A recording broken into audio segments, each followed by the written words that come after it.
প্রিয় বন্ধুরা, আজ আমি আপনাদের বলবো হজরত ইউনুস আলাহিসাল্লামের জীবনের আশ্চর্য মুজিজা সম্পর্কে। আল্লাহ তাআলা তাকে নিনেভি নামক একটি নগরে নবী হিসেবে পাঠিয়েছিলেন। তিনি মানুষকে এক আল্লাহর ইবাদতের দিকে আহ্বান জানালেন, কিন্তু লোকেরা তার কথা মানল না, বরং তাকে উপহাস করল।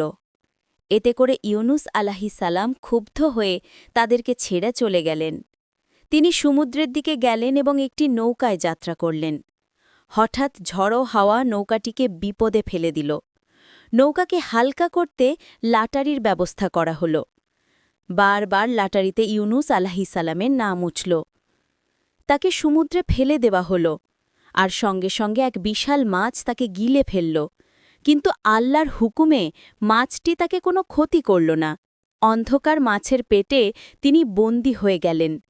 তখন তিনি দুয়া করলেন, লা ইলাহা ইল্লা আন্তা সুবহানাকা ইন্নী কুনতু মিনাজ জালিমিন। আল্লাহ তার দুয়া কবুল করলেন এবং মাছকে তাকে উপকূলে ফেলে দিতে আদেশ দিলেন। আল্লাহ তার জন্য বিশেষ গাছ জন্মালেন, যাতে তিনি বিশ্রাম নিতে পারেন। সুস্থ হয়ে ওঠার পর তিনি আবার তার কওমের কাছে ফিরে গেলেন। এবার কওম তার দাওয়াত মেনে নিল এবং এক আল্লাহর ইবাদতে ফিরে এলো।